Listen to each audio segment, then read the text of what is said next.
Hello, my name is Debarshi Chatterjee, and today we're going to see how we can solve the n-queen problem using System Verilog Constraints. And this is a very common design verification interview question. So the problem here is that we want to generate a random placement of n queens on an n cross n checkerboard so that the queens do not attack each other. And we want to do this using System Verilog Constraints. And the chess rule says that queens can attack each other across a row, column, or a diagonal. So this shows a valid legal placement of 4 queens on a 4x4 checkerboard where the queens do not attack each other across row diagonals or columns. This shows an illegal placement where the queens Q3 can attack Q2 across the diagonal, and Q3 and Q4 can also attack each other across the column. So before we can solve this problem, we have to see how we can encode a general placement of n queens so that we can write some code. So let us suppose Q1 is located in row 1 and column 1, Q2 is located in row 2 and column 2, and Qn is located in row n and column n.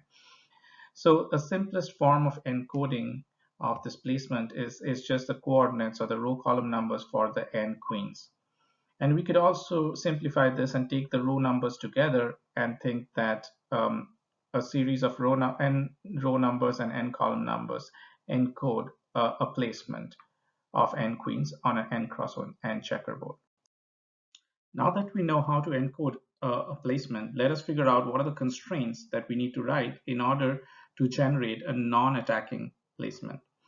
And the constraints are that the queens must be on different rows, and the queens must be on different columns. So in other words, the row numbers of the queens R1, R2, Rn must be a permutation of n integer. And similarly for columns, the column numbers of the queens must be a permutation of n integers. And the third constraint is that the queens must be on different diagonals. A different way of saying this is that the absolute value of difference in rows and cannot be same as the absolute value of difference in columns. So let us suppose the queen I is in row I, column I, and the queen J is in row J, column J. Then the absolute value of Ri minus Rj cannot be equal to the absolute value of Ci minus Cj. And now let's take an example here for the legal placement or non-attacking placement. You can see that the R1, R2 to R4 is actually 1, 2, 3, 4 because queen 1 is placed in row 1, queen 2 is placed in row 2, queen 3 is placed in row 3, and queen 4 is placed in row 4. And the column numbers are 2, 4, 1, 3. So as you can see, for a legal placement or the non-attacking placement, the rows numbers are a permutation of n integers, the column numbers are a permutation of n integers, and for every Q1, Qi, Qj, you will see the absolute difference in the row is not same as the absolute difference in the column, and that's why this is a non-attacking placement. Similarly, you could look at this, and this is an attacking placement where Q3 is located in row 3, column 3, Q2 is located in row 2, column 4. So Ri minus Rj is actually 3 minus 2, which is 1, and Ci minus Cj is 3 minus 4, which is minus 1. So absolute value of Ri minus Rj is 1, absolute value of Ci minus Cj is 1, and it violates the diagonal constraints, and that's why Q3 and Q2 attack each other and creates an attacking placement. So with this understanding, we can reduce the problem. One thing to note is that the queens are identical. So what we will do is we can just call the queen in row 1 as Q1, queen in row 2 as Q2.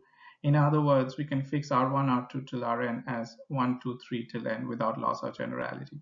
So the problem basically reduces to randomizing C1, C2, Cn, so that C1, C2, Cn is a permutation, and also there is the diagonal constraint. So this is the System Verilog constraint that solves this problem. So as you can see, we have declared a board of bits, n cross n bits, and bit 1 means the queen is placed there, bit 0 means the queen is not there.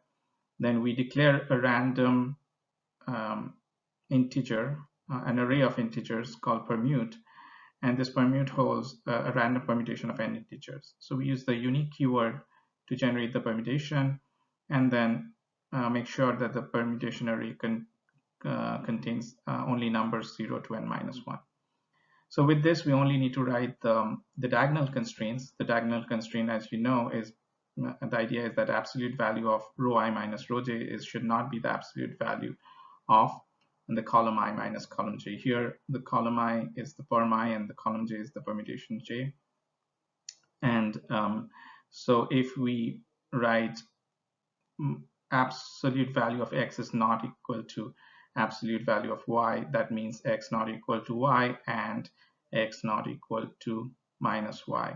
So that's what we have written here, that this is the difference in the row and this is the difference in the column, and this is the difference in the row and the difference negative of the difference in the column. So none of these can be true, and so writing this set of constraints will solve the problem.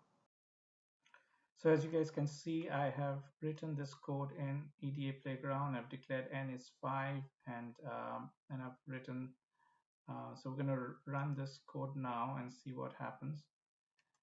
And yeah, once it's done, it's going to print out the n queens, and the 1 represents the queen. As you can see, the queens are all placed in different rows and different columns, and none of the queens actually attack each other diagonally.